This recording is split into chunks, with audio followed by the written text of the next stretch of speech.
Let's go to comments from the climate czar, Labor's climate czar, I might add, Matt Kean.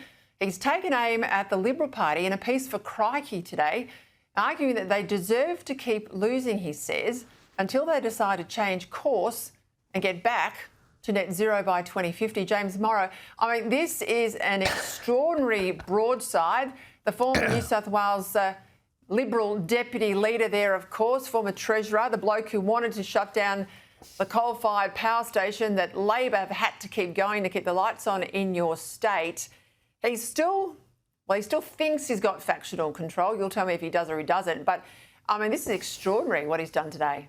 Well, yeah, I mean, look, he's put it out there in Crikey, so I don't know how much impact the thing is actually going to have. It is funny, though. I mean, Matt Kean, as you say, not only everything you've mentioned, but he's saddled New South Wales with these renewable energy zones, which are costing an absolute fortune, are tearing apart bush communities from one end of the state to the other, as farmers are seeing their land degraded for solar farms and wind turbines and transmission lines and all that sort of thing. But, I read this piece, Peta, and the thing that came to my mind is, well, he would say this, wouldn't he? He's the head of the Climate Change Authority. He's also a director of a renewable energy investment fund. So, this is what he does. But this whole idea that he puts forward in the piece, that there's this kind of historic inevitability, the arc of history bends towards climate change, as Barack Obama might have put it. Well, it's a nonsense.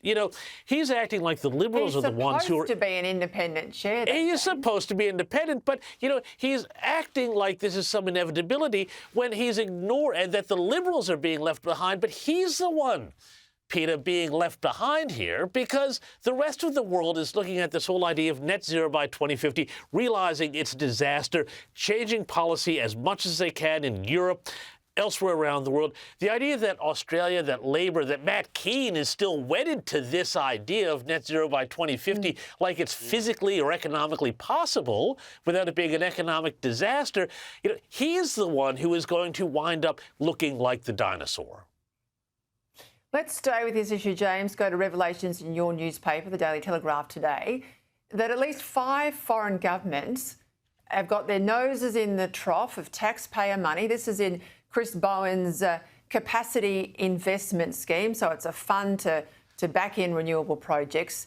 We were told at some stage that they're all about backing Australian jobs in renewables. We don't believe that. You've uncovered that a subsidiary of EDP Global has received backing for 2 projects under this Bowen scheme. And according to the Daily Telegraph, the largest shareholder in EDP Global is China Three Gorges. It's a company that's controlled by the Chinese Communist Party. James, what more can you tell us?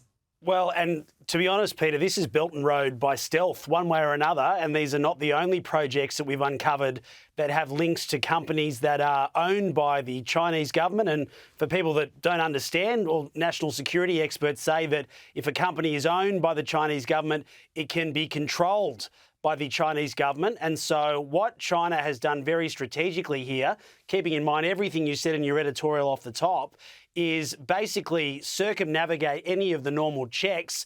And there's companies that are set up in Australia, or they're overseas companies.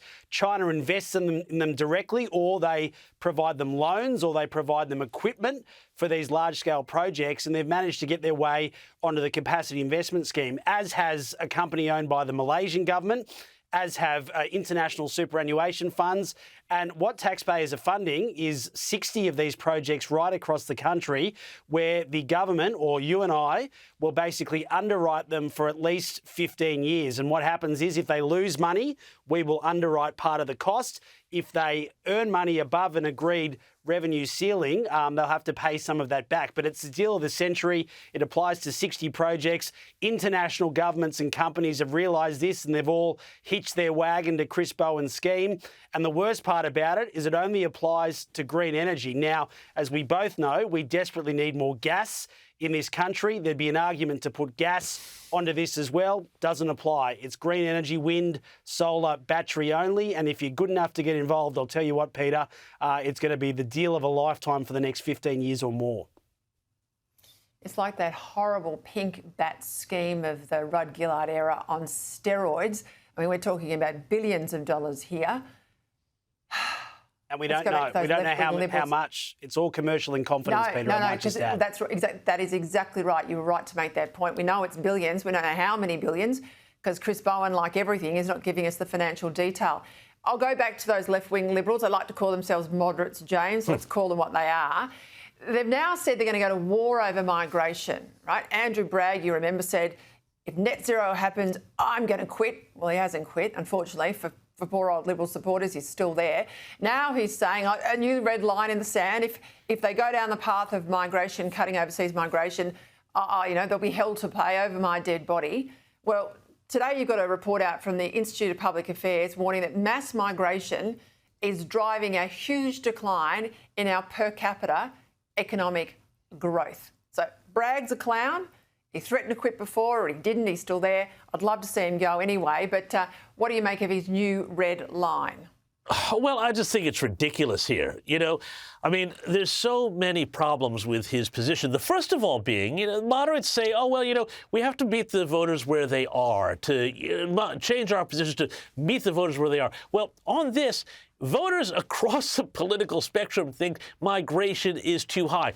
They want cuts. If the Liberals wanted an issue that would be really popular and start to win them back voters, this would be it. And it would be something that would win them voters in the inner cities and in the suburbs, where people are really concerned about their ability to buy a house or pay the rent, and they're about their kids' ability to buy a house or pay the rent, because there is no getting around the fact that the massive migration intake under this government here has absolutely pumped up the housing market. Everybody says that, particularly in rents. Today we had the ABS release their figures, too, about the economy. Well, they said, the economy has grown a bit to GDP, but per capita GDP has not grown one bit, because the ABS said this because of population growth, i.e. migration.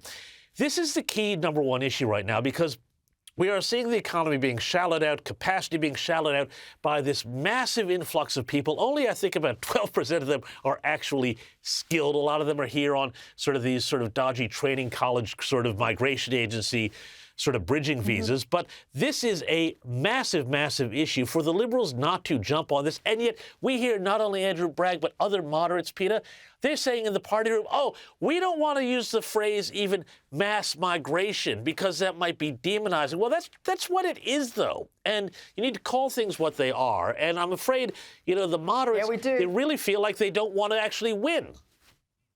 We've got to call things what they are. That's why they are left-wing Liberals. James, we'll leave it there. James squared tonight. Thank you, gentlemen.